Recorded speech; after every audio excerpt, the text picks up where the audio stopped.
Allison Grass, Howell Morrison, Robin Richards, John Bennett, Bill Goodwin Jr., and me, your chair, Jeff Tibbles. Present from planning staff are Lee Batchelder, Penny Ashby, and Omar Muhammad. These proceedings are being recorded, and we ask that those who speak please identify yourself for the record. We will conduct this meeting in the usual fashion. We will first receive information from city staff about the application and their recommendation. If the recommendation is favorable and no one objects to the application, the matter is uncontested. The Board of Zoning Appeals usually, but not always, approves uncontested applications. For all applications, the board reserves the right to ask questions of the staff, the applicant, or others in attendance prior to rendering a decision. If, however, the city recommends against the application, or if there is opposition to the application, we treat the application as contested and hear from the applicant and anyone else who is in favor of the application. Next, we hear from anyone opposed, followed by a short rebuttal from the applicant. We then close the public hearing portion of the meeting for that particular application and open discussion to the Board of Zoning Appeals members only. We will then make a decision to approve with conditions, or deny the application. The Board of Zoning Appeals zoning has the authority to do three things. Number one, hear appeals to decisions of the zoning administrator. Number two, grant special exceptions, a fact-finding function of the board. And number three, grant variances to the zoning ordinance if the application meets the hardship test outlined in section 54-924 of the ordinance. The board may deliberate and make a final decision on a matter by a majority vote of members present at the hearing and qualified to vote. However, an affirmative vote of 2/3 of the board members present and voting shall be required before a use variance may be granted. For a variance to be granted, the Board of Zoning Appeals must make the following findings. A, that there are extraordinary and exceptional conditions pertaining to the particular piece of property. B, these conditions do not generally apply to other property in the vicinity. C, because of these conditions, the application of the ordinance to the particular piece of property would effectively prohibit or unreasonably restrict the utilization of the property. And D, the authorization of a variance will not be of substantial detriment to adjacent property or to the public good, and the character of the district will not be harmed by the granting of the variance. Per our ordinance, I have to ask that anyone who speaks this evening swear to an oath to tell the truth. So if you intend on speaking tonight, I'd ask you to raise your right hand.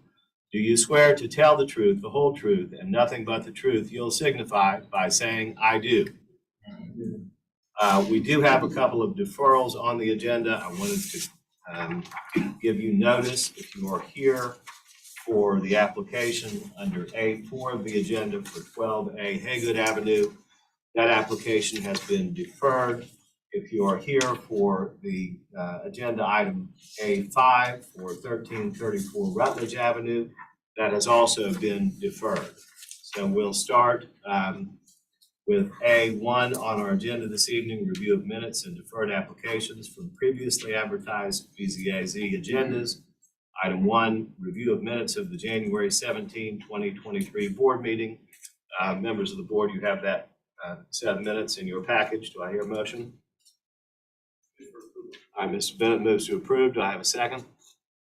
Second. All right, Mr. Morrison seconds. All in favor, please say aye. Aye. Any opposed? None are opposed. The motion passes.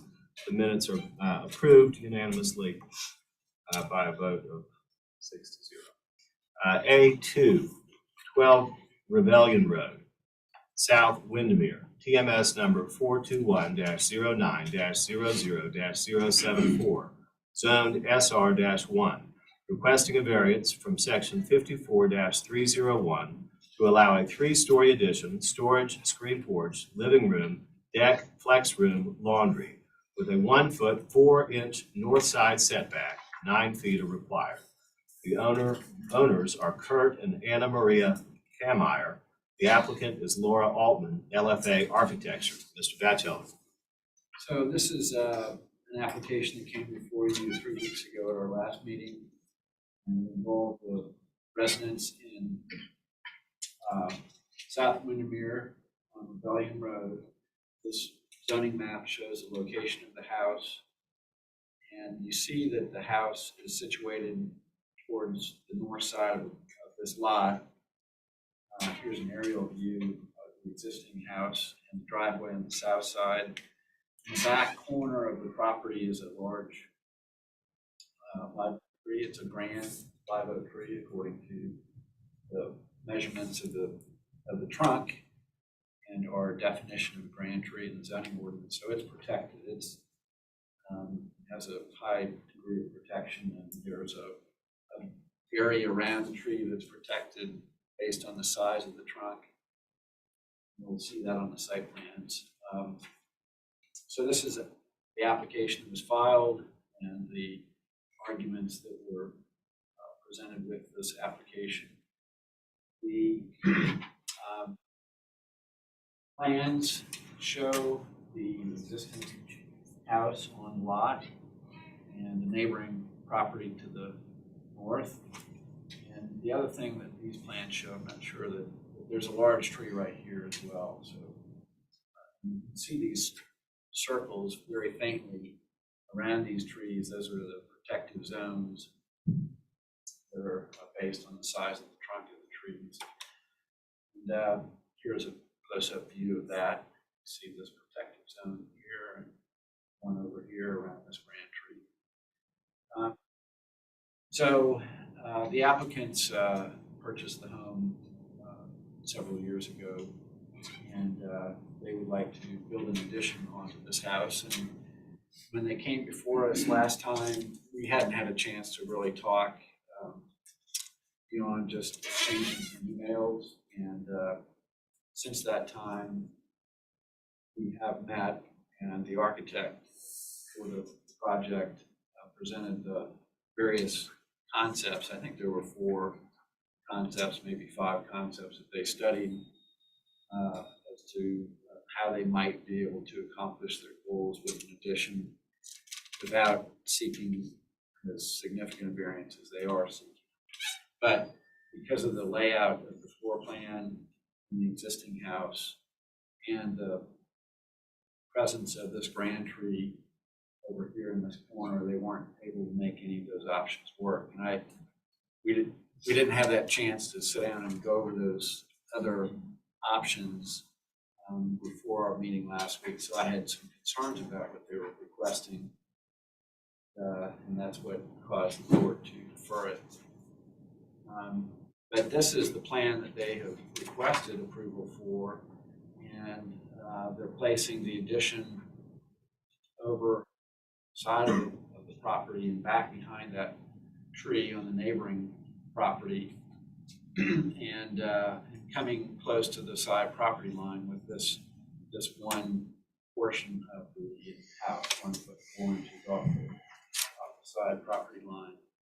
So these are photographs of the existing house. Here's the large live oak tree back here in this corner. And then kind of see a little bit of the tree on this side, on the other side of the house. And another view. And this is showing approximately where the footprint of that addition is located. That corner of the property. So here you see the addition. This is the ground level of the addition. Then the first floor left, well, that's existing demo. So the right is the proposed, it's the top floor.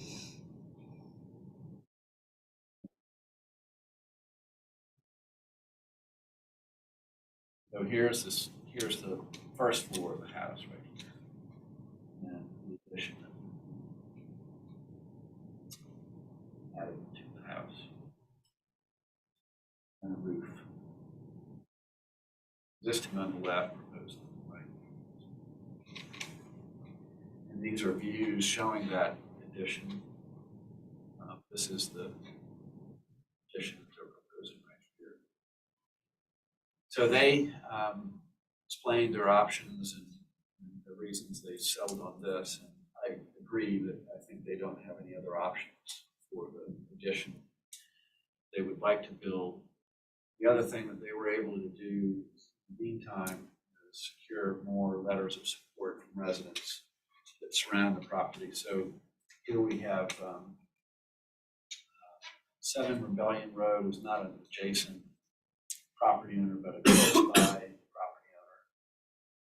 And then you've got 11 Rebellion Road, which is across the street from 12 Rebellion Road, signing this letter.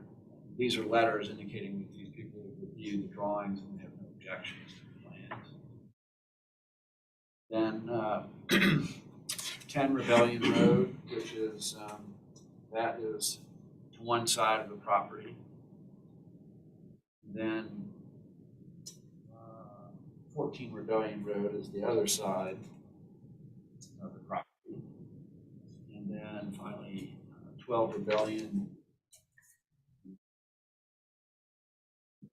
65 Rebellion, that is to the rear of the property, to the residents behind the 12 Rebellion Road. So they've secured letters of support. We're not aware of any objections or concerns. This is the second time it's been posted and advertised, and so we recommend approval of this request.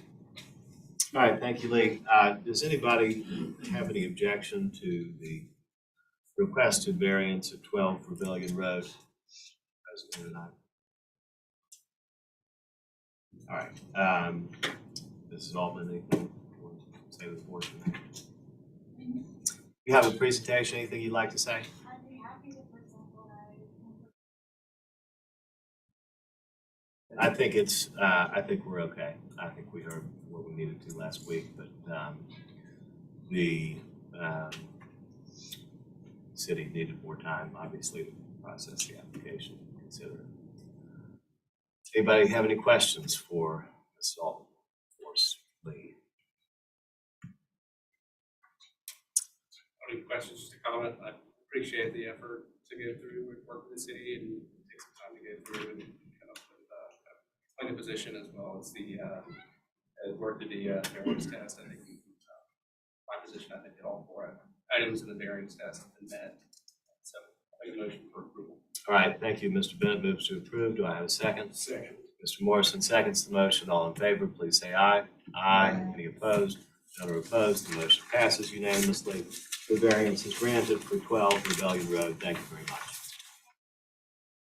Next item on our agenda, B, new applications. Number 1, 65 Folly Road Boulevard, Windermere.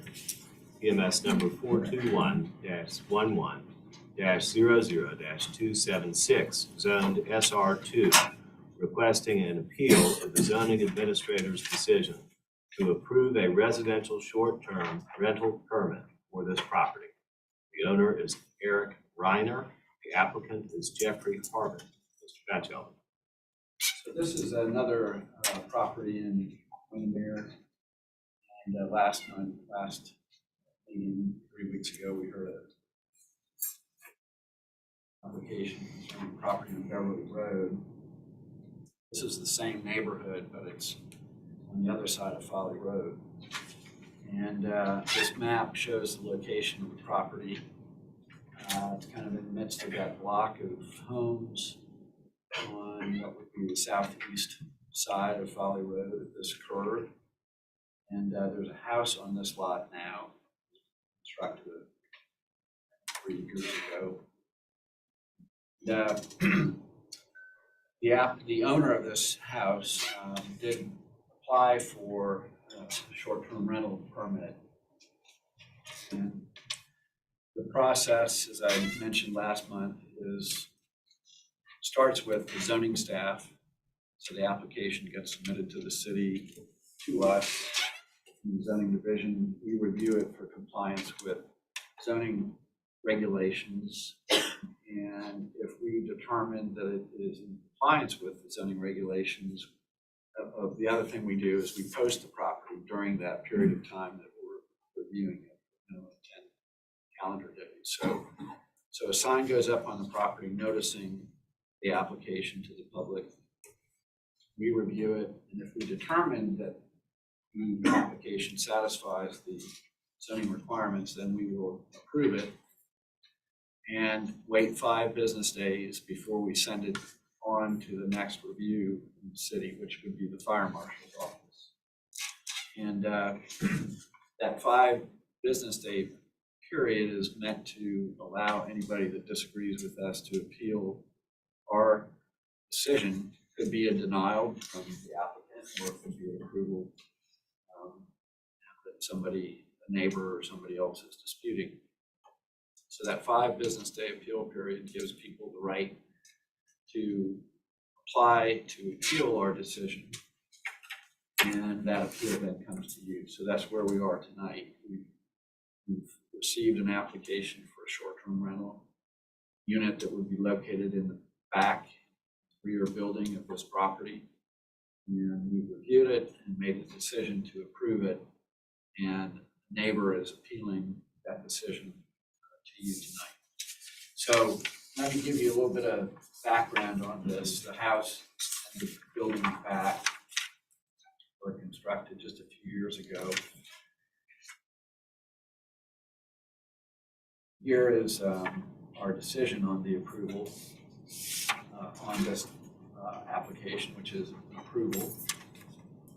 And a neighbor, in this case, Mr. Harvett, who lives next door, had been contacted us to express his opposition to this and reasons for it and that sort of thing. And so, so when we did approve it, he went ahead and filed the appeal. And here is the information that he filed with the application stating his grounds for appeal. I'm just going to boil it down to what I think are 2 main points that he's raising in his appeal. First, that the violations of city codes by this homeowner should nullify the right of this homeowner to obtain a permit for a short-term rental. And the second one is Should delay or nullify? Didn't he ask Well- for 2-year postponement of approval? 2-year postponement, that's true. Yes. So not allow us to approve it today, but maybe in 2 years. So, and then the second point of his arguments is that the homeowner has made exterior alterations to this building that would violate the requirements for approving the short-term rental. So let me get into both of those. So the homeowner in this case did do work on his property and did not obtain permits to do the work. So there were several after the fact, well, at least one after the fact permit application that came in to the city to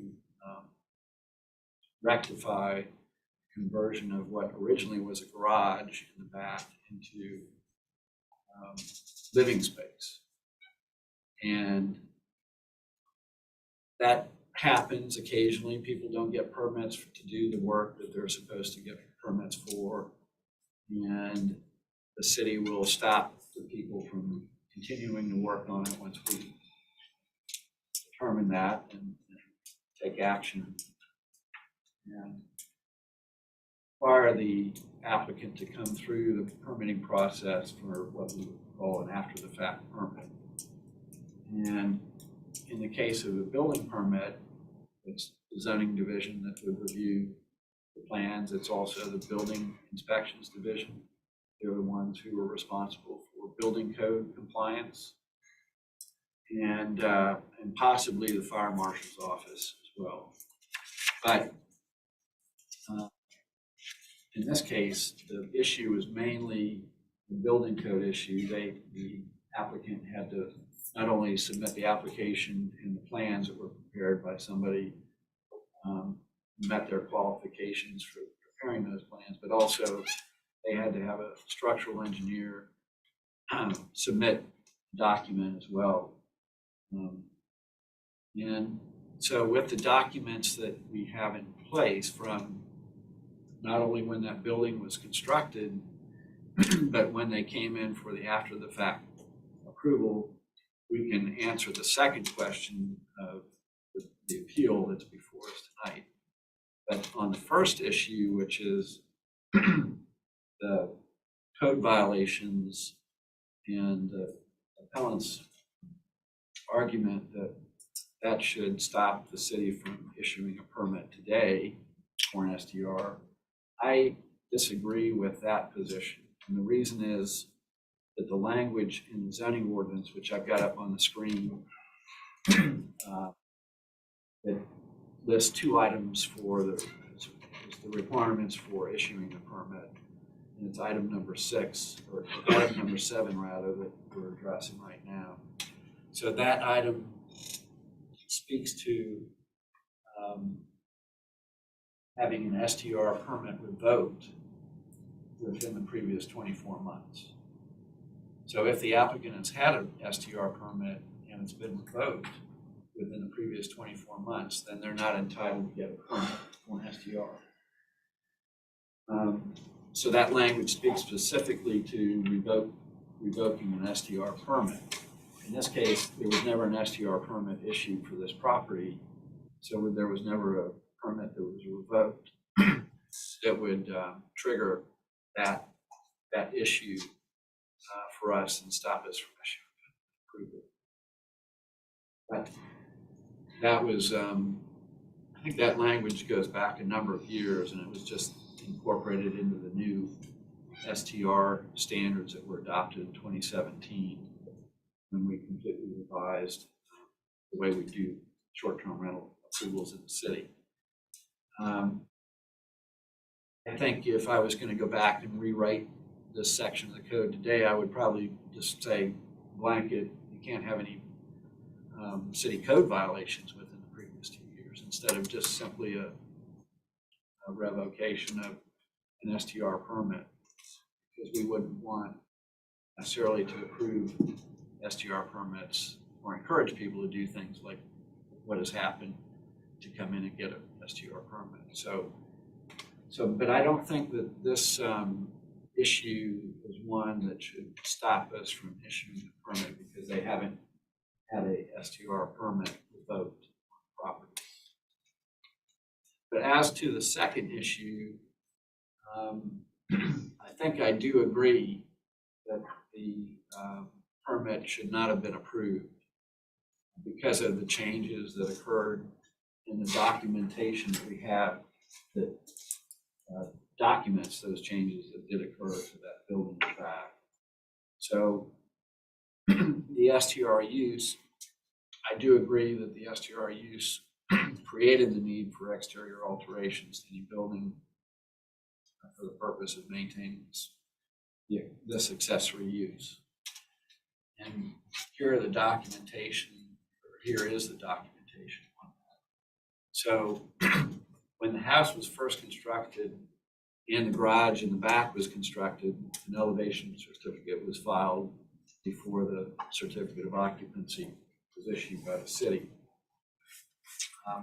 This is the elevation certificate for the accessory building right here. You see that highlighted on this form, and it's dated August 26th of 2020. And these are the photographs of that building in the back. So garage door, the garage opening right there, and the door on the side, no window.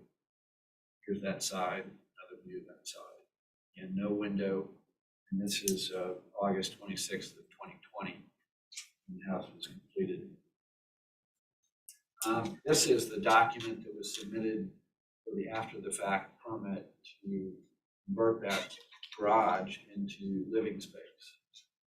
And so August 19th, 2022, the photos were taken August 12th, and you see the change. Garage opening is gone, and a window has been added to this side.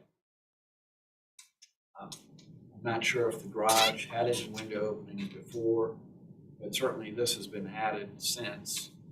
And if you're going to convert the garage into living space, you've got to have a window to meet building code requirements. So on the basis of, oh, then the other thing is, I'll just go in. So this is the application that was filed by the homeowner for that after the fact permit to convert from a permitted detached garage to a live-in style studio. And one of the questions that's on this form, this is a newer form that now includes this question, is whether the building currently contains or will contain a short-term rental unit. No. Yes, currently, or yes, after the renovation.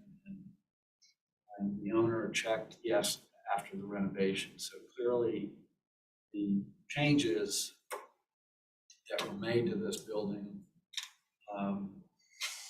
were made for the purpose of having a short-term rental unit in the building. So I think for that reason, I would go back and say that the permit should not have been issued, because it does, in my mind, violate item number 6. The board can make its own decision on that, but I think I think the appeal is valid based on item number 6. I don't think it's valid based on item number 7.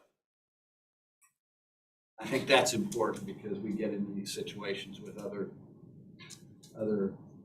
matters where, you know, people do things and violate some sort of city code, but it's not that they're having a license revoked. So that the other violations don't necessarily qualify as a reason to disqualify them from my.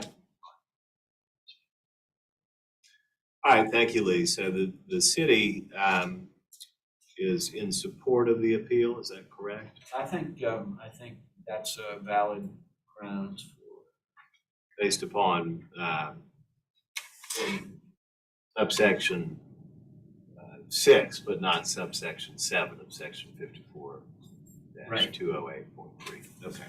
All right, so normally we hear from the property owner first. Today we're going to hear from the appellant, the person who filed the appeal, Mr. Harvett, and Mr. then Chairman, yes, before we get into testimony, may I get a clarification? sure. As to 7, didn't the appellant claim that there was use of the building as an STR before any STR application was applied for? That is true. I believe that's the case. Well, why I asked that, and he cited going to city court in front of Judge Maloney and being found to have had an active STR without a license for one, a permit for one.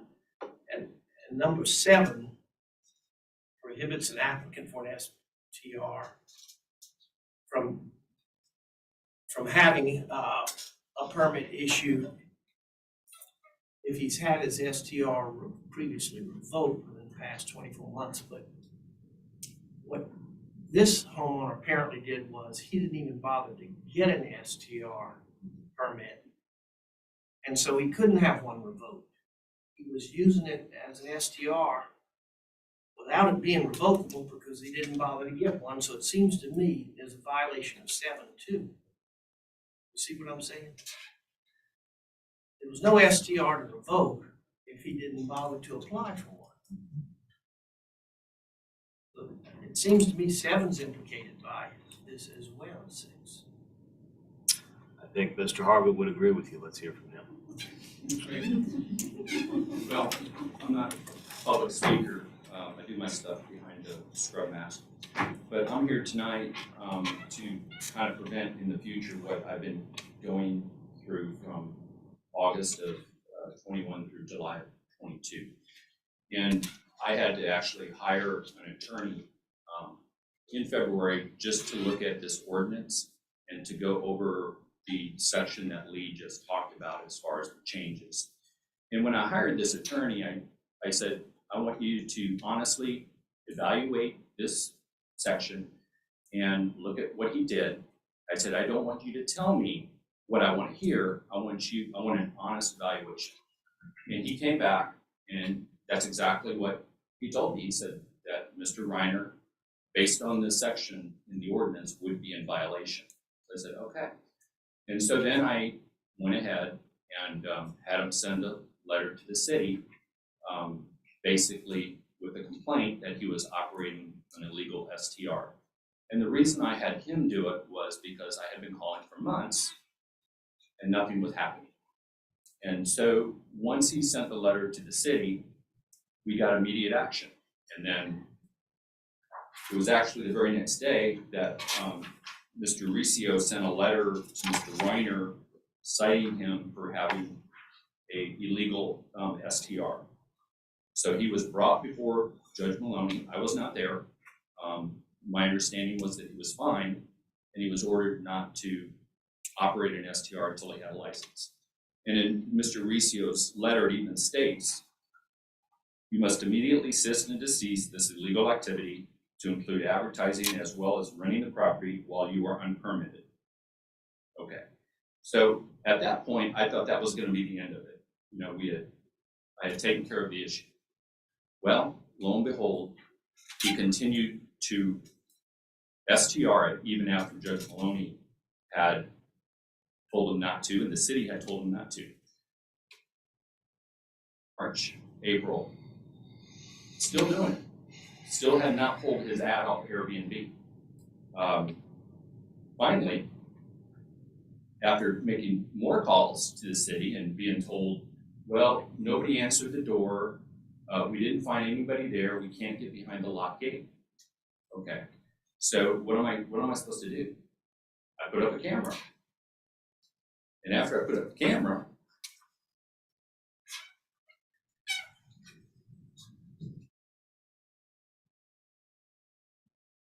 May, June, and this was one where they came in on the 1st, and on the 2nd, the next day, there's a livability officer talking to the guests, and then about 4 hours later, the guests leave. Okay, so they caught him in the act. They didn't issue him a stop work order, and they didn't even cite him, even though they knew that he was under previous order not to be operating STR. So I kind of wonder why that didn't happen, but at least they got him out of there. July 1st, a group of 7 girls came in and spent the weekend, and I got pictures, I got video, and at that point I'd had it. I went out on that Sunday and put up a temporary fence to keep them off my property.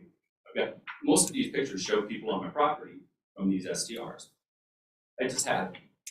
And so it needs to stop. He didn't have a license. He was ordered by Judge Maloney not to be operating an STR.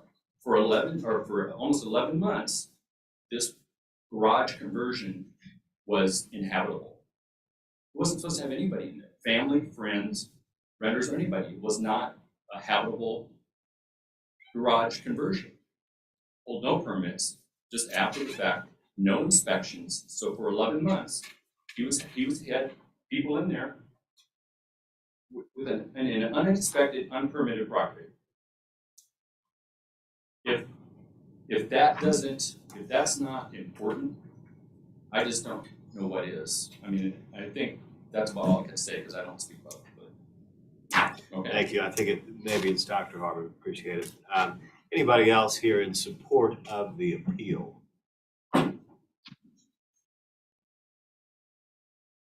Hello, my name is Ron Sassard. I live at 34 Berkeley in Old Windermere, and I'm actually here representing the Neighborhood Association. And I want to make it clear that the Neighborhood Association has not yet reached an opinion on STRs. We're working to do that, but I'm standing here tonight because we firmly believe that the rules that the city has put in place in the ordinances should be adhered to. And if that's not done, then we end up having setting a precedence where other people are going to be doing similar things. And now that I think the gentleman brought up that the language in the ordinance is imprecise where it says shall be revoked. Really, again, if you're running an illegal SDR, is that not, I believe, and the neighborhood believes that falls under that same paragraph, that should at least put a pause on any application for a 2-year period. And then beyond that,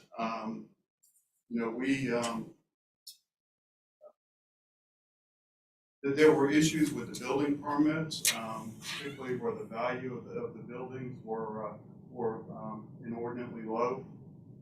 And had they been at a higher value than that document from the building department, which says that you can't rent out a property for 2 years following completion if the value's over $5,000, that would have been invoked as well. So there are a number of issues with this property, and again, as a neighborhood, we're just concerned that we're setting a precedent if this property is allowed to be permitted as an SDR. Thank you, Mr. Sassard. Anybody else here to speak in favor of the appeal? In other words, against the decision to permit the short-term rental? All right, do we have the owner of the property, Mr. Reiner, here? Anything you'd like to say to the board? Please come on up and stand at the podium.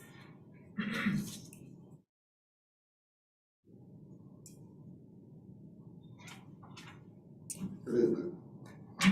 I as well am a public speaker, and I would like to defend myself as I feel that there seems to be some valid points that are made, but I feel like they're being made as things were done intentionally. I'm not a new homeowner. I built the house new. I did do a garage conversion. I'm not in denial of any of that.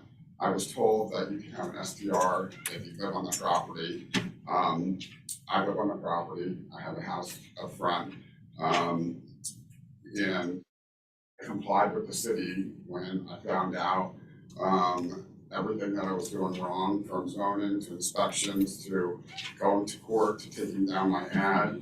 The only thing I didn't do in the beginning when I went to court, and I think it was April of 2022, was I took down my ad, but I had 2 people, I honored their stay, which I didn't know I couldn't. I've never been through this again. It was not intentional.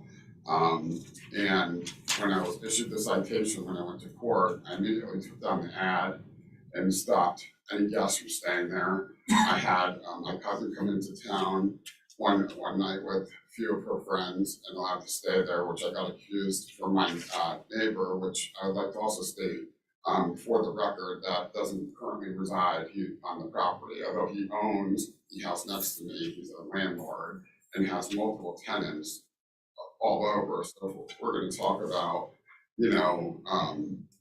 bringing that kind of vibe or atmosphere to the neighborhood, it looks more like a college front row with his rentals across the street and next door to me than my appeal on new construction home that I would think brings asset and value to the neighborhood.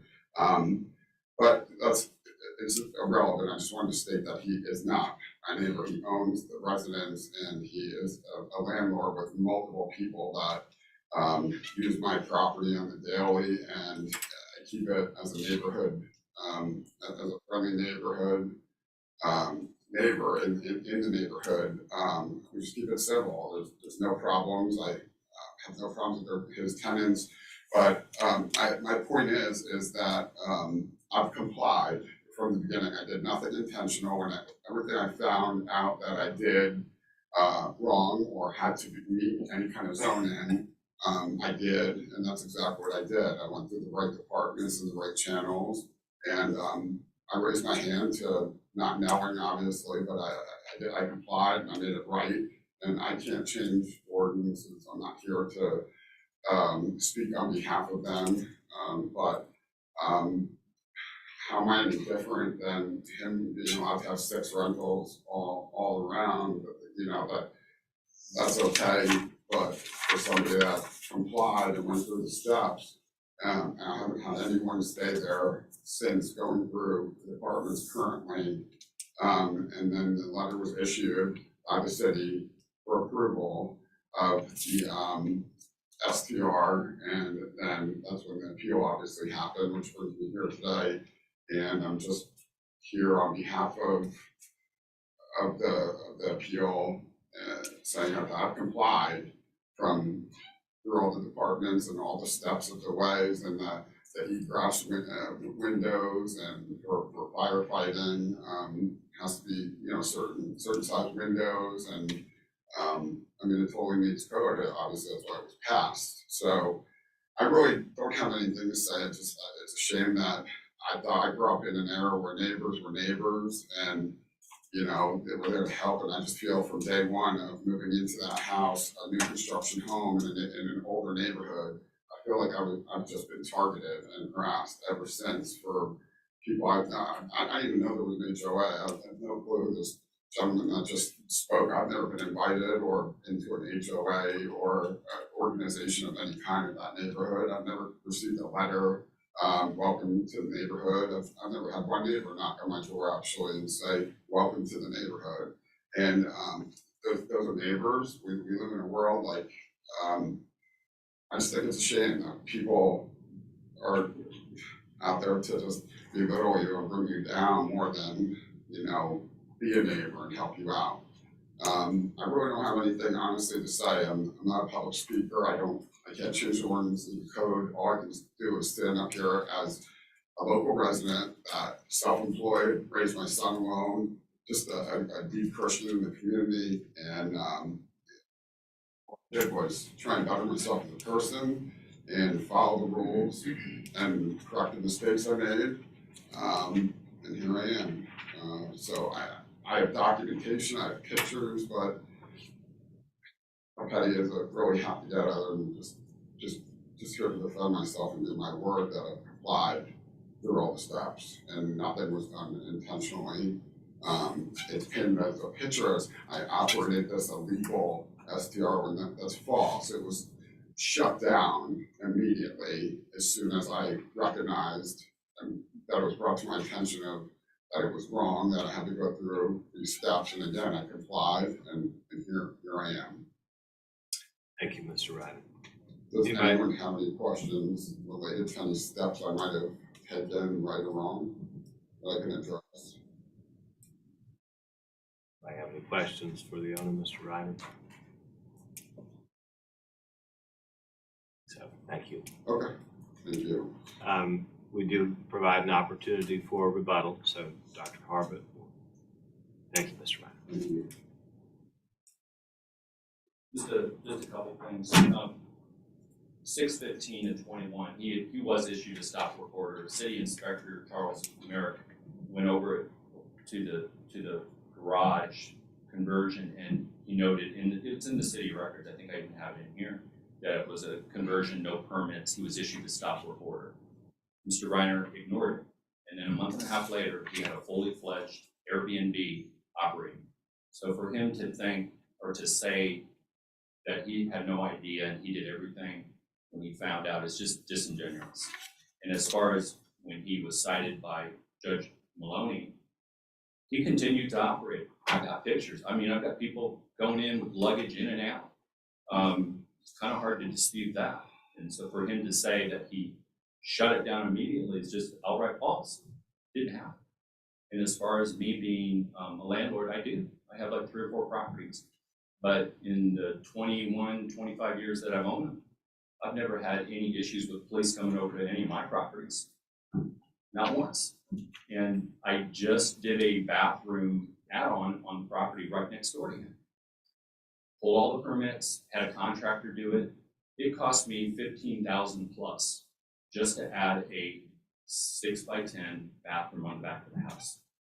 It cost him $4,500 to convert a garage to a 2-bedroom, 2-bath. That's $7.25 a square foot to finish up. And Mr. Sasser can address that issue. So that's not part of my thing, but I think you should be aware that this is not somebody who was just misunderstood and he did everything right after he found out. He didn't. That's it. Thank you, sir. Mr. Sasser, anything else you'd like to say? I would just say, and I think the board brought this up, but I thought we were here, that really the zoning is for the property. And, what we're concerned about is long-term that the property be zoned properly. Whether you live there or you move on, that zoning stays. And so I just want you to know it's nothing personal against you, Mr. Reiner, it's about the property. Can I say one other thing? Sure, go ahead. I absolutely agree. If Mr. Reiner wanted to do long-term rental, I have no issues with that. If he wanted to do an ADU, I'm okay with that. I'm not a bad guy. I've got long-term tenants, all professional people. They all work. They all like to sleep at night. They don't need people coming in at 1 o'clock, 2 o'clock in the morning. That's an option. Thank you. All right, do we have anybody else who'd like to speak about this appeal of the permit for the short-term rental at 65 Folly Road Boulevard? Anybody else wants to speak for or against? Just by way of board understanding who all's here, is there anybody here who is in favor of the appeal against the short-term rental who's not speaking and just here present? Okay, thank you. All right, so discussion, questions for Lee, questions for the appellant, questions for the owner. Any discussion? I have a question for Lee. Can the owner come back after the 24-month period to reapply? Well, that's a good question because it depends a little bit on what the board's decision is tonight, but if you decide that the STR use created the need for exterior alterations to any building for the purpose of maintaining such accessory use, and that seems like the way it's worded, it seems like a forever kind of restriction. Because this was originally a garage and it was clearly converted into living space with exterior alterations. So I don't know the answer to that question. But I'm thinking that you cannot get an STR permit for the use of that building in the back. Maybe that's a forever thing, I'm not sure.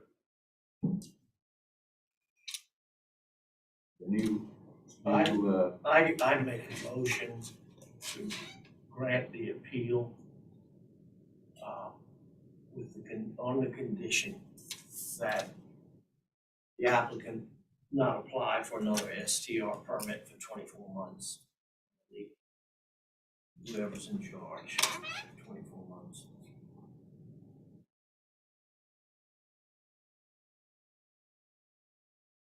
With the stipulation, I guess.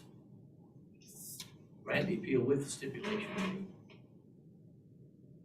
Say it another way, that he not be prohibited from reapplying in 24 months. All right, so Mr. Morrison moves to grant the appeal on the condition that Mr. Reiner can reapply for a short-term rental unit in 4 months. Discussion, further discussion? I just wanted to ask about what if he decided to do the long-term rental route? That would not impact, any decision we make tonight will not impact that. Well, he has to go through the process of Right. getting accessory dwelling unit approval. But if he were to do that, satisfy those requirements, yes, that could be a possibility. Okay. I'll second the motion. All right, Mr. Bennett seconds the motion. Any further discussion? Yes. Well, yes, if you seconded the motion, you would approve of the conditions stated in Mr. Morrison's motion. That's correct. Yes. All right, so we have a motion to grant the appeal on the condition that the owner at 65 Folly Road Boulevard, they reapply for a short-term rental permit after a 24-month period, correct? Mr. Morrison? Yes, that's correct. 24-month waiting period. Yes. Okay. All right, so I guess 24 months is from time of vote. from tonight. Yeah. 2 years from tonight. Okay. What- So, but 2 years from tonight, this would still be, Yes, and so I don't So- think that this board has any power to grant a short-term rental permit. I think Right. that jurisdiction still belongs to the zoning administrator, who would evaluate the application when it comes. And it may come anytime after 2 years from tonight. And the zoning administrator would obviously use his judgment and discretion to make a decision on that permit application. The zoning administrator would approve or deny. Presumably, if some party wanted to appeal that decision, they would come back to us. That's the way that I perceive potential future options. Am I allowed to ask a question? No, technically no, but go ahead. So the part that I'm confused at is, what's the difference between tonight and 24 months from now, other than creating more of a financial hardship than I've been put in already? What is, as young lady stated, like, what, if that's still the same, and I've met zoning and inspection codes and departments, what's the difference between tonight and 24 months from now or 48 months from now, other than stopping me from bettering myself financially in life to draw more income and just better myself in general? What's the difference? Thank you, Mr. Reiner. We've heard your question. I'm not sure anybody has an answer for it. We have a motion, we have a second. Ready to vote? You want to do a roll call vote? Mr. Morrison, Aye. Mr. Bennett, Aye. Ms. Goodwin, Ms. Richards, Ms. Glass. Aye. Sorry. Jeff Tibbles also votes aye in favor of the granting of the appeal, which is granted by a 6-0 unanimous vote. The zoning administrator's decision to issue the permit is overturned. The appeal is granted. Thank you very much. Excuse me, let me just say this. We voted on the condition that he is allowed to reapply. You heard discussion at on the board level as to what that means. If anything, he's got the ability to reapply after 24 months from tonight. So just to clarify, it is a decision to grant the appeal under that condition. Thank you. All right, the next item on the agenda.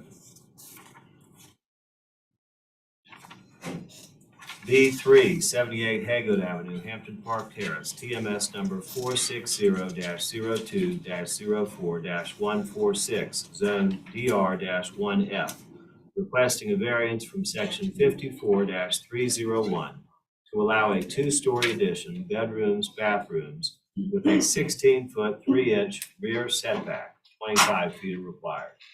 The owners are Sheila and Steve Harvey. The applicant is Joel Adrian, Coastal Creek Design. Mr. Patton. Did I miss one? I'm sorry, I apologize. B2, it felt like 2 applications. B2, 130 Fishburne Street, West Side, TMS number 460-04-03-061, zone DR-1F, requesting a special exception under section 54-110 to allow a one-story porch addition that extends a non-conforming 0.7-foot east side setback, 3 feet are required, requesting a variance from section 54-301 to allow a one-story porch addition with a 55% lot occupancy, 50% limitation, existing lot occupancy 51%. The owners are DJ and Lindsay Van Slambrook. The applicant is Julie O'Connor, American Vernacular, Inc. Mr. Batchel. 130 Fishburne Street is a residential property in the west side neighborhood. And this map shows the location of the property and the house on that property. There's an area view. The application concerns a rear one-story porch addition.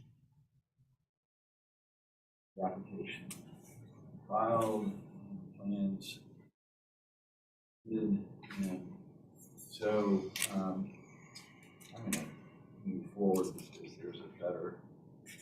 You can see the placement of the house. It's situated close to the east side property line, like typical homes in this area.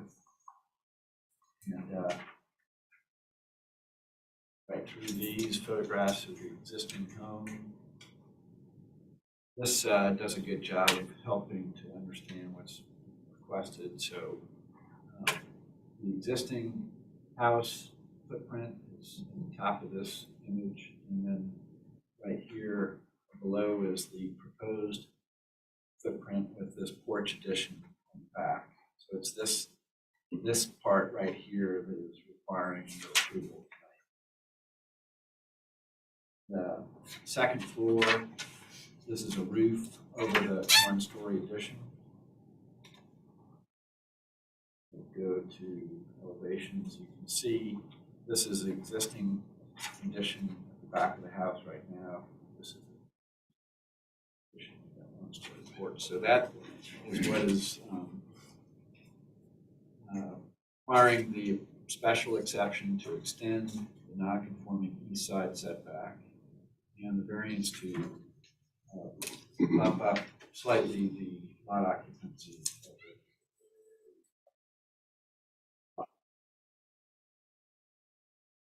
So it's a small increase in lot occupancy and a relatively small extension of that non-conforming side setback. The homeowner has secured letters of support from the two neighboring property owners on either side. These are letters from the neighbors at 128 Fishburne to the west. You know, those would be to the east. And 134 Fishburne Street west. So our recommendation is for approval. We feel that they meet the requirements of the special exception test and the variance for this small addition. All right, thank you, Lee. Do we have anybody here in opposition to the application on the agenda, item B2 for 130 Fishburne Street? All right, seeing no one in opposition, do we have the owner applicant here? Mr. Connor, anything you'd like to say to the board? I'm here for questions. Okay. All right, does anybody have, thank you. Does anybody have any questions for Lee, for the city, for the applicant, for the architect?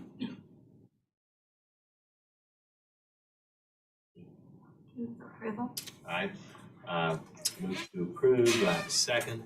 Second. All right, let's move the seconds, all in favor, please say aye. Aye, any opposed, none are opposed, the motion passes unanimously, and the special exception and the variance are granted. Thank you. All right, now we're on to Haygood Avenue.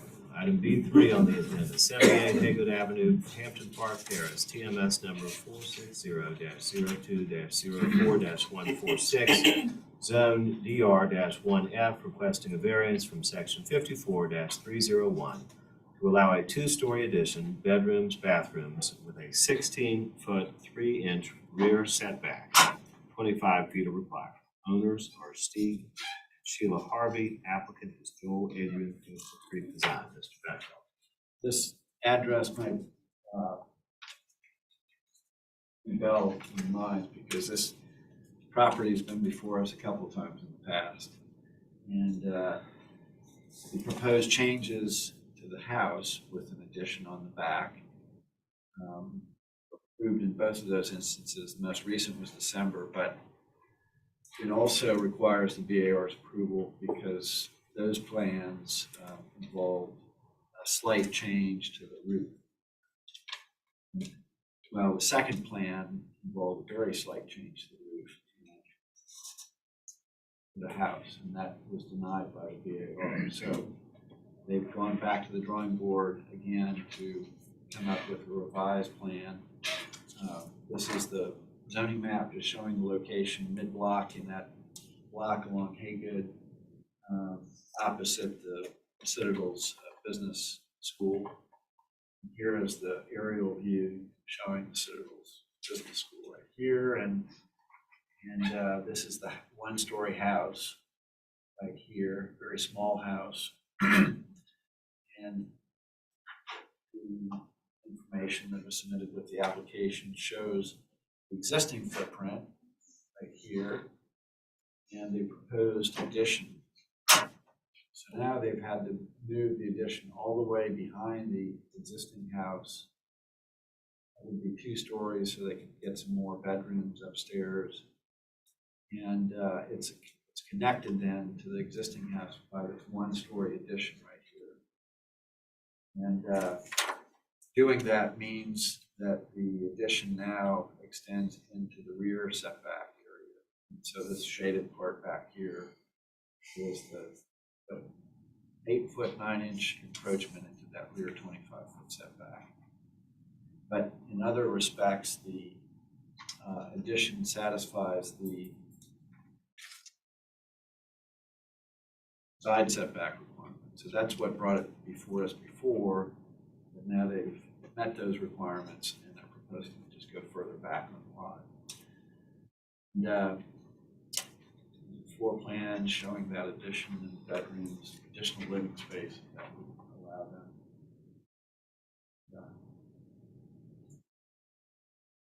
With information about the house, and this is a letter from the neighbor at 80 Haygood Avenue, Marie Foreman, indicating that she is writing in support of the Harveys, who are in the process of obtaining a permit to renovate and extend their property. I do not have any objection to the request of the variance of 8.9 feet, the back of their property, and I hope you grant their request. So communicates her support, and we are not aware of any objections or concerns from any neighboring property owners and feel like they've got a hardship given the small size of this existing house and their inability to do an addition onto the house within those setback requirements. And so we recommend approval. Mr. Batchelder, just for the record, we received another letter of support. Oh, okay. And then, of course, I don't know if there were any other support letters in the public comments, but. No, sir. All right. Help me understand, I got a little bit lost. What did we approve? We approved a special exception or variance in December, or? I believe it was a special exception and maybe a variance too to the total side setback. The applicant can probably explain that, but I think the addition was going to be partly connected to the roof of the existing house. So it was positioned further forward and a little bit wider. And the existing house doesn't satisfy the side setback requirement, the total side setback requirements. So there was a special exception to extend the non-conforming side, total side setback situation with that proposed addition. And maybe a variance for stairs on the side of the house as well. No, that was approved by the previous, the earlier So approval. So this last approval that was done in December of last year, just was a special exception to continue the non-conforming total side setback. Yeah. Is the letter from the 7 Elmwood Avenue property owner, is that the rear property owner? Do you know? Seven, yes, that is, they're directly.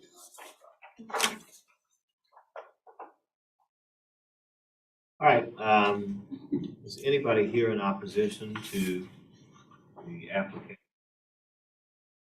David? All right, see, no hands raised. Anybody have any more questions or discussion? Question for maybe for Lee, maybe for the applicant, prior design was not approved by the AR, the current design, now still need to go before the AR, or has it already gone? I don't know the answer to that question. Joel Adrian, designer here for the applicant. Just a prior design required 7% removal of the roof at the very rear of the property. And apparently the DAR found that to be substantial and said no. But that design would have conformed to the rear setback and just extended the non-conforming side. So the DAR specifically said, create a hyphen structure, push the thing to the rear, save the entire roof of the existing structure. So we figured our best bet was to make sure we performed at least in the side yard setback requirements, and then see what we needed in the rear to accommodate our bedroom and bathroom configuration. That's how we ended up where we're at now. So the existing one-story house will remain unimpacted. The addition then is not under purview of the DAR, just demolition of the historic structure. No questions for Mr. Adrian? Your motion? Move for approval. Mr. Bennett moves to approve. Second. All right, Mr. Morrison seconds. All in favor, please say aye. Aye. Any opposed? None are opposed. The motion passes unanimously. The variance for 78 Haygood Avenue, agenda item B3, is approved. Item B4 has been deferred. That puts us to B5 for 1334 Rutledge Avenue, Garden, Kiawood, TMS number 464-14-00-024, zone GB, requesting a variance from section 54-317 to allow a restaurant use with 480 square feet of inside patron use area, providing 2 off-street parking spaces. 5 spaces are required. The owner is Flipside SC LLC. The applicant is John Sullivan, S Architects and Studio LLC. Mr. Batchelder. I deferred, sorry. Sometimes it's just not your night. All right. Mr. Claypool, you ready to go? B6, 3537 Prelo Street, TMS number 458-0902-007 and 458-0904-058. Zoned LBA, requesting a special exception under section 54-220 to allow a 44-unit accommodations use in an LBA, limited business accommodation zone district, requesting a variance from section 54-319 to provide 30 off-street parking spaces at a parking lot located at 11 Elliott Street, 675 feet from this property. Ordinance limits distance to 400 feet of the building or use. The owner is Prelo Enterprises LLC. The applicant is Nelson Mullins, Riley and Scarborough LLP, J.S. Claypool. Mr. Batchelder. So this is a property in the French Quarter neighborhood, side of East Bay Street. And this was for a number of years the home of the Harbor Club before they relocated to the West Edge building. And since that time, 2-3 years ago, the building at 3537 Prelo Street has been sitting vacant and on the market. Talked to various people over those years about various ideas for maybe residential, conversion to residential condominiums. Sure, probably other people were looking at it for other uses as well, but nobody moved forward for whatever reason. And then more recently, the applicants building under contract and pursued the rezoning of this property to put it back in the accommodations overlay zone. Prior to I think it was 2013 or so, building had been in the accommodations overlay zone that was established in about 1986 by the city, and that is the overlay zone that is necessary for any kind of hotel or accommodations use, hotel and accommodations use. And so this was in that zone. The venue unit next door was in that zone and still is today. One venue range, the condominiums that are adjacent to Waterfront Park, residential condominiums, that property was in that zone. But that zone, like I said, was established before Waterfront Park was completed, and the direction of this part of the city became more residential, less commercial, with the development of Packers Walk and Venue Range. So in 2013 or 2012, thereabout, the city looked to remove the accommodations overlay zone from this part of the city and moved it from the condominium, residential condominium buildings, but also from this property. And so when these applicants looked at this property, they decided they would like to try and turn it back into an accommodations use, or put it back in the accommodations overlay zone, rather, to allow them to pursue that use. And they went through the rezoning process, and city council ended up approving that rezoning to put it back into that zone. But that's a little bit of history on this. This is the property in question right here. The lot is completely occupied by the existing building on the property. And just to the north, you see the Venue Inn right here, Venue Range and Space Street. That remains in the accommodations overlay zone. And this property, although it doesn't show it on this zoning map, is now within that accommodations overlay zone. Just haven't been updated yet to reflect that rezoning.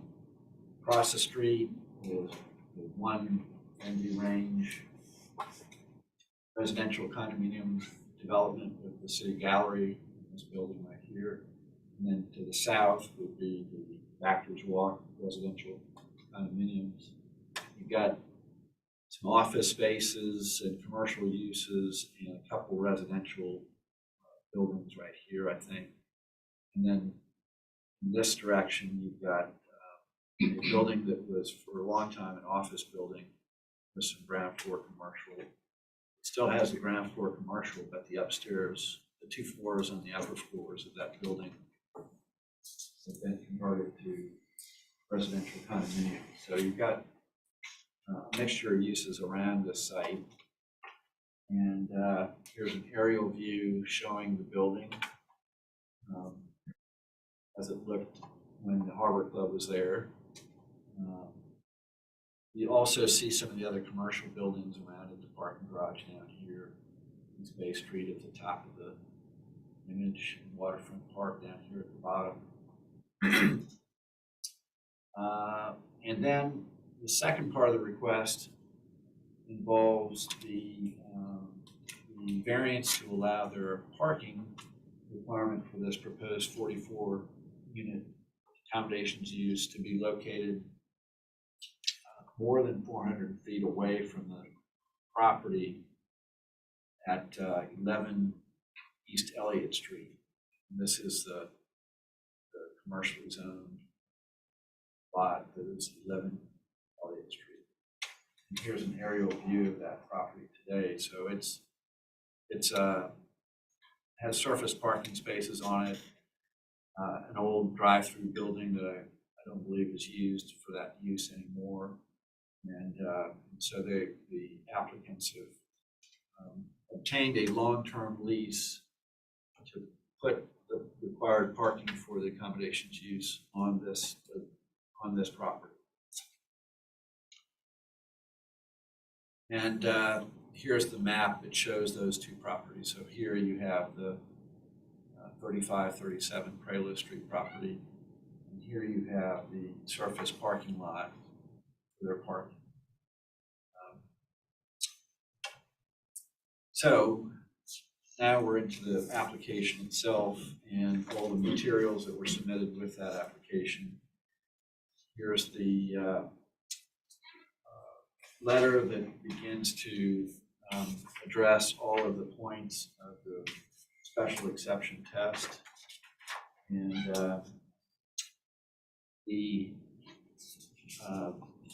and I'm not going to go through these in detail. I think they've satisfied all the requirements for the special exception, the accommodations use, with the information that they're provided with their application. And that includes item number 10, which deals with the accessory uses they're proposing to have: restaurants, spas, bars, pools, and the like, and impact on noise or odors or on the residential district. And just a little bit more on that, they have obtained a letter of agreement with the Association for the Venue Range Condominium Association to address a number of issues, and that was part of the image overview for the application. I'll go through that in a little bit more detail. But so I think they've met the special exception requirements for the accommodations use.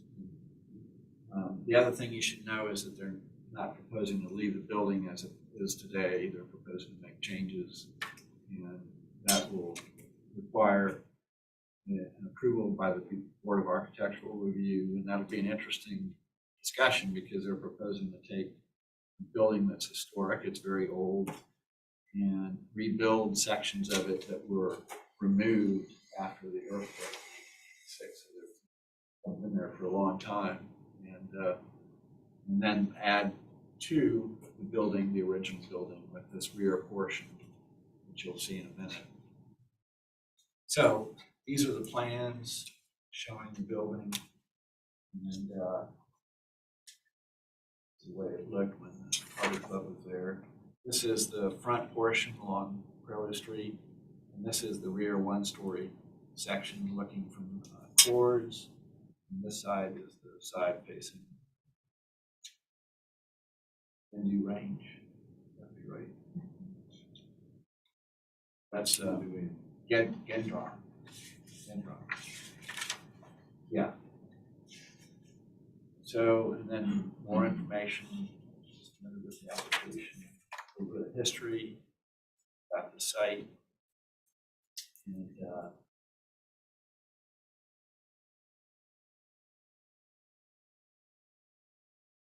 then the floor plans that they're proposing for this accommodations facility include the conference spaces that is required,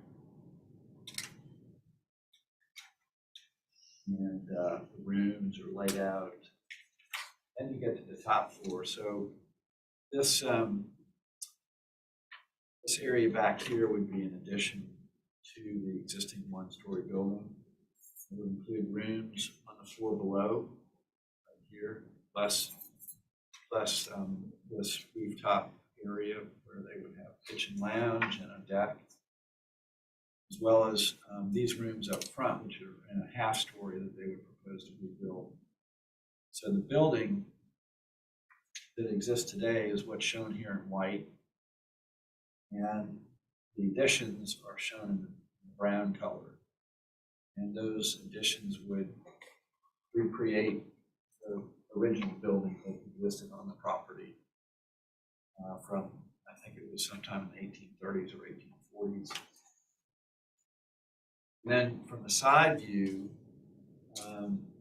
you see the addition that they are proposing to make to that one-story section in the back.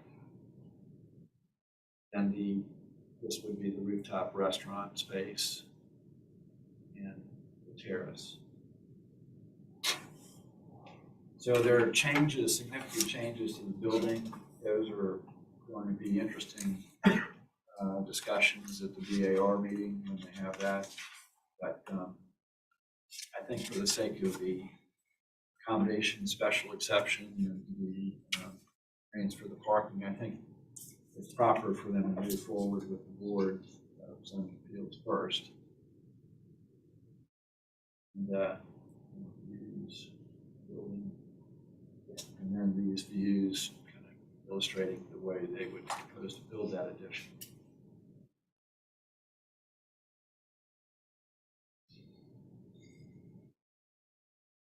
And then they have other slides here that address certain requirements of the special exception test, and you can go through those if you'd like. I think I'd let the applicant speak on this. Then we have the information from our James Wallace in the Department of Traffic and Transportation, City's Department of Traffic and Transportation, indicating that he's fine with the proposed guest drop-off pickup area on Prelude Street and the design of that trip, and the traffic generation that this will have in that area, and doesn't feel it will be a violation of the special exception standards. So he's reviewed these documents and determined that he's satisfied with their application. And then the information from the traffic engineer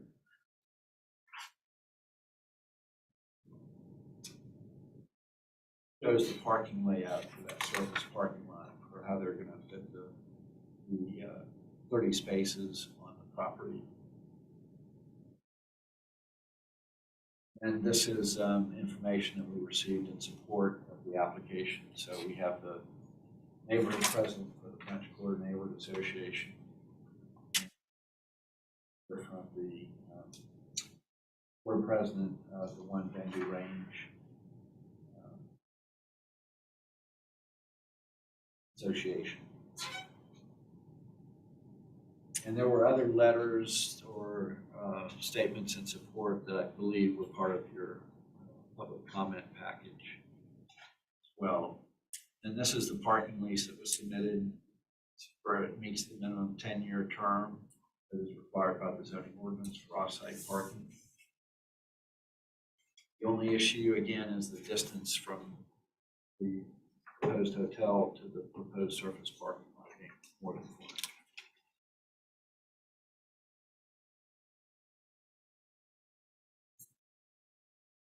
And finally, there is this letter of agreement. Now, this is the agreement that was reached between AJCP LLC, who is the applicant in this case for this application, I believe, and the Association for One Venue Range.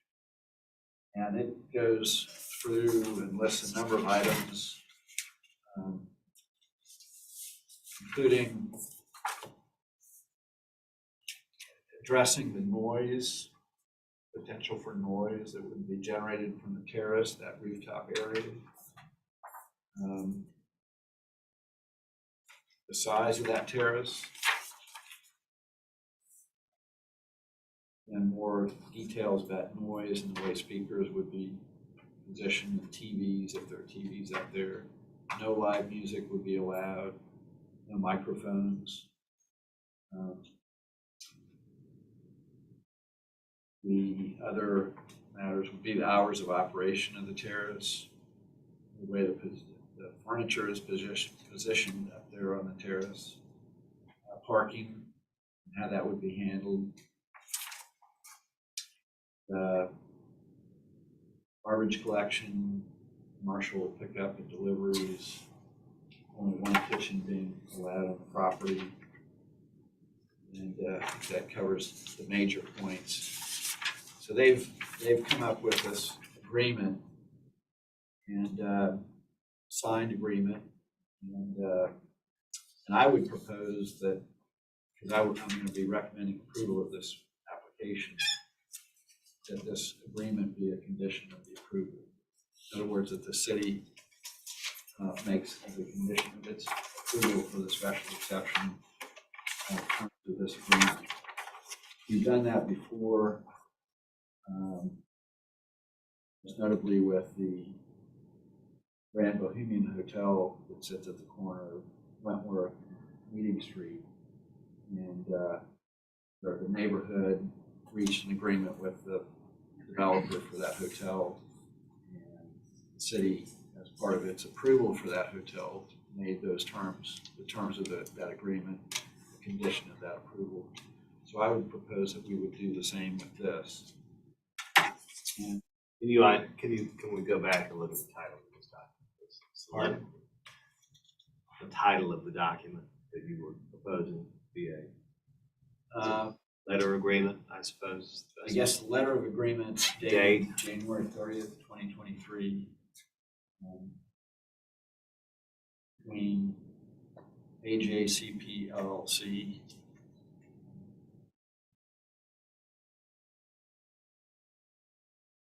One Venue Range Association. Is it signed by both or just Both. addressed by? It's signed by both. Signed by both.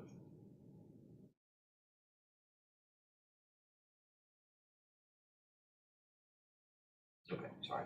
So that would be one condition. The second condition, which I didn't mention to the applicant, but I don't think they'd have an issue with this, but so the rooftop is situated in a position where it's unlike the Harbor Club's rooftop, which was on top of the Prelo Street building.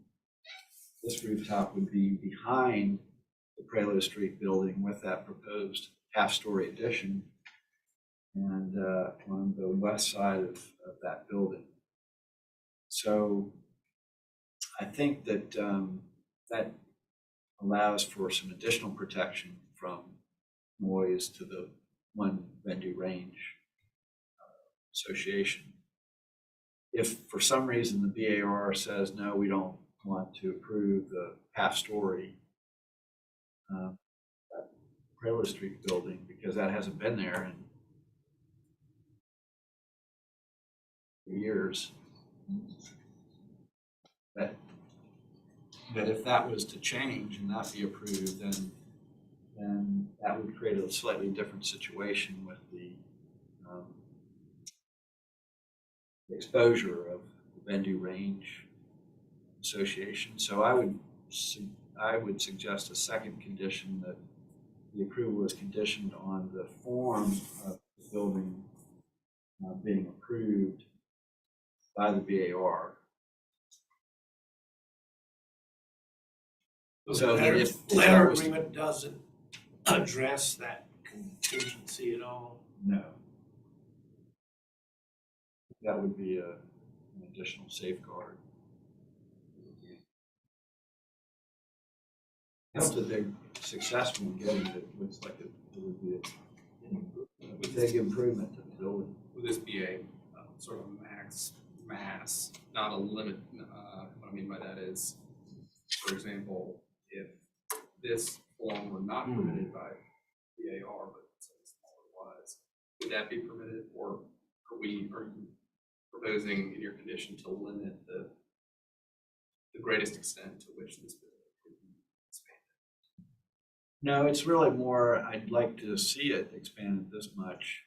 And if it's not expanded to the point where they're proposing to make the expansion, then I'm worried that the terrace could have further impacts on the residents who live. So we would revisit the application in that case. Right. Is there an application pending now before the BAR? No, they're not ready to make that application yet. I just comment. They're working on it. So. Do they have a final, I guess I can ask Mr. Claypool if they have a final design that they will submit?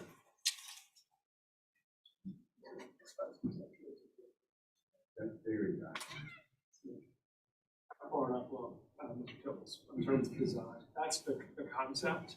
But in terms of like putting something into an approval, conceptual approval form. We're not that far along. Okay. All right, Lee, you got any I think that conclusions? Okay. So the applicant has requested a special exception for a hotel use and a variance for parking to allow parking 675 feet away rather than the required 400 feet per ordinance. The city has recommended approval of both. However, the city would like to see a condition, two conditions. One condition is that the terms of the January 30, 2023 letter agreement between AJCP LLC and One Bendu Range Association is adhered to, and number two, that the form of the building submitted with the application for the special exception and variance will be approved by the BAR. So those are the conditions. Did I say that correctly, Lee? City position. Okay. So I want to know if there's anybody here tonight in opposition to the application.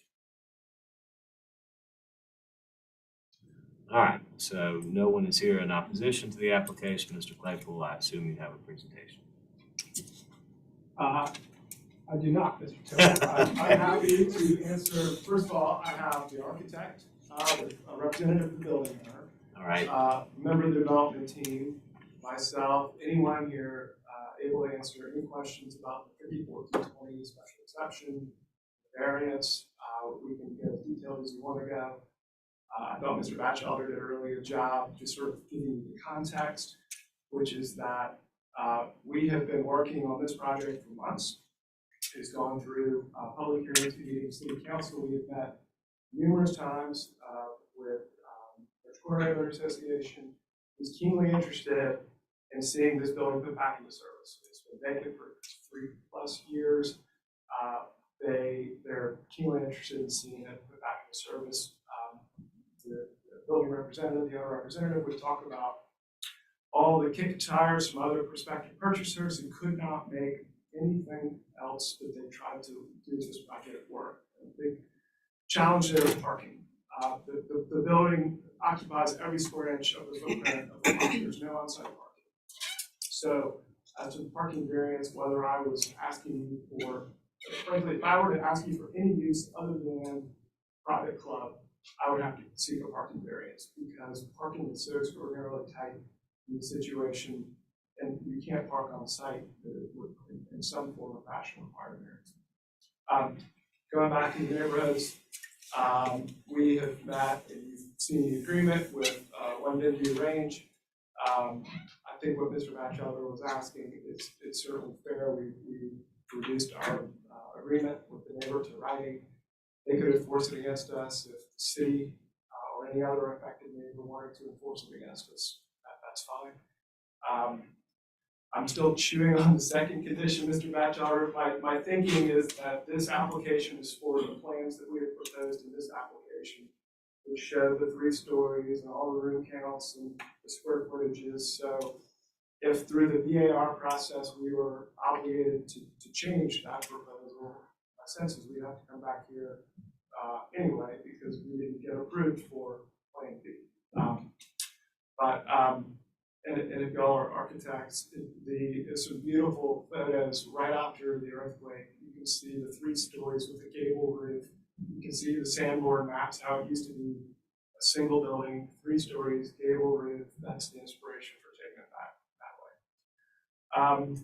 I think that's all I really wanted to touch on. Again, I don't want to, y'all been here a long time. I can go as deep as y'all want on every single point of that application, but I'll just wait for questions. Okay. So with respect to that second condition, still not exactly sure how what your position is on that. I know. I mean, ultimately, saying that if the BAR requires a different concept from this one. Then he'll have to He come back. understands that Yeah. it has not been approved. Yeah, no, I had to sort of chew on it over there. I think what I'm saying is that's how my assumption anyway. That if the plan so drastically changed because of BAR or otherwise, market, then I have to come back here anyway. So in effect, that's always a condition. Because if it changes, I never got approval for the new thing. I only got approval for this thing. Okay. All right, so thank you, Mr. Claypool. Does anybody have any questions for Mr. Claypool or anybody else with the applicant owner team here? Maybe a question for Lee, actually. I'm just curious what the mechanism is for the terms of this agreement maintaining validity through a change of ownership, for example. I think that's addressed in part of this agreement. Maybe I missed that part. There's a question for us. No, Yeah, it's not really, necessarily.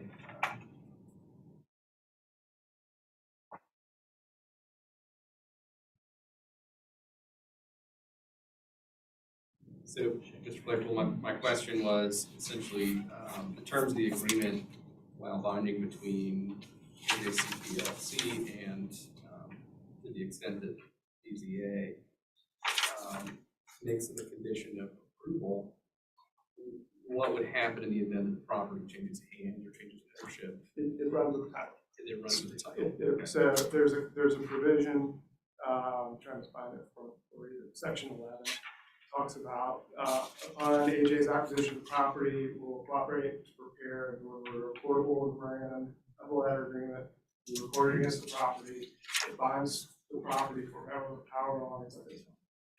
I was looking at the wrong.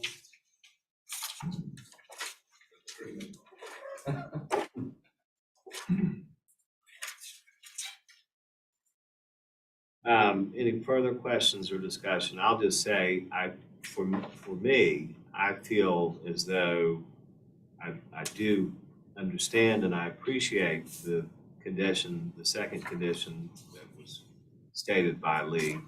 I do have a little concern that we might have a little mission creep with respect to that condition. I know that there's a body of this city that's been tasked to make decisions about architectural issues for buildings, and I'm not sure that we're really in that position to make those decisions or place those conditions on the property. Those are my thoughts. If you have thoughts, please share. I think that to the extent that it impacts sediment, the mass and the structure is relevant to. As a practical matter, if BAR makes some change, no lawyer's gonna recommend the developer to build a new building without coming back in front of us. Right, Jay? Well, I've seen this in other projects where if your program changes such that, if anything happens that to the exterior of the walls and beyond. In other words, you might be able to do something interior and that's fine. If you start messing with it so that the exterior and beyond changes, you gotta come back because you haven't gotten approval. You've only gotten approval for what's in this application. So if the program changes beyond, for what is in this application, in my mind, the special exception is not valid anymore. It didn't get approved. Only this didn't get approved. Right, because it's part of the application. It's referenced in the application. It's incorporated into the All the application. building That's the plans. application that we're considering, and that's the application that we'll either approve or deny tonight, right? That is how I understand, and seeing the personal experience how it works. Okay, thank you. So basically, y'all are saying number 2 is just redundant. I'm not sure that I would support condition number 2, but I'm happy to withdraw. Based on the discussion we've had. Okay. Now, make things a little bit easier. So, any further discussion, questions for Lee, questions for the applicant? With respect to the parking, several garages right close by. So this spaces are required spaces to have. But personally, I don't see an issue with parking. A little bit extended from what it's supposed to be. it certainly is extended. At the same time, I think Mr. Claypool and maybe somebody else can speak to this. It does appear that this building, number one, is not being used at all right now. And number two, could not be used for anything without parking. And there's simply no parking available. Is that the closest parking that you found available to the site? The closest available parking. Yes, there is a parking garage, we would love to be there, but that parking garage has been maxed out for as long as I know. We were required by the 54-220 to go 2 spaces to 3 rooms, so to satisfy that parking requirement, this was the closest lot available. We do have other spaces that we intend to park the employees. We can find a lot across East Bay. There's a vacant spot there. So there's room to park some employees there while still using the rest of that parking to satisfy the demand for other projects.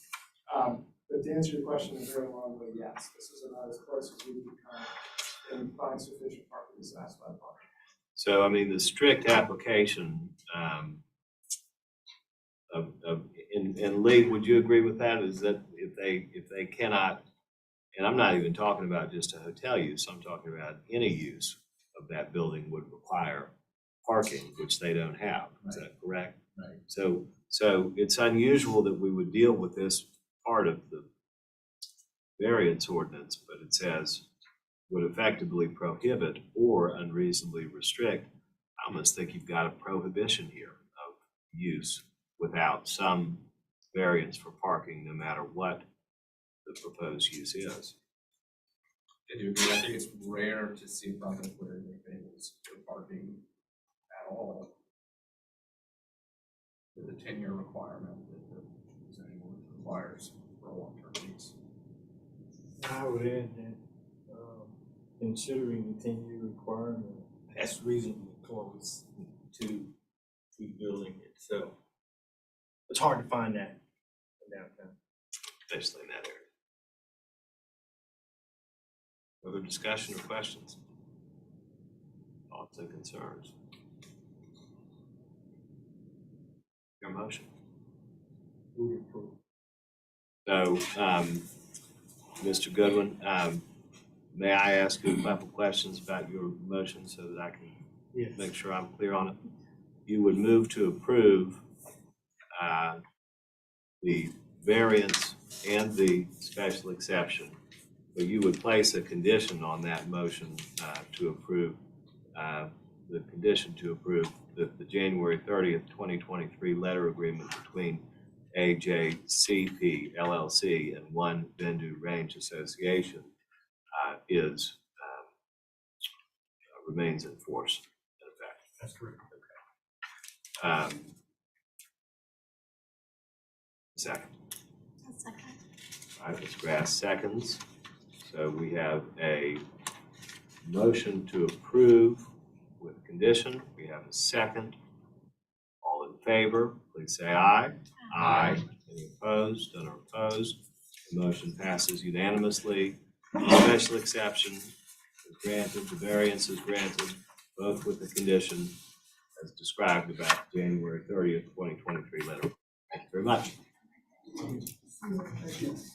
Mr. Chair, one other correction on the minutes. Yes. It was 5-0 with one abstain. I see. No, two abstain. Okay. Me Yeah. too. Two abstain. Not the only mistake I made tonight. Sorry. Not on the top of my game, I guess. Thank you. Well, I didn't know if I should tell you, Jared, or not. Because it's something to correct you about. I know, I'm sorry. Don't lose Ashby. You have a red door before the next one. Stay out of jail, please. Anything I want to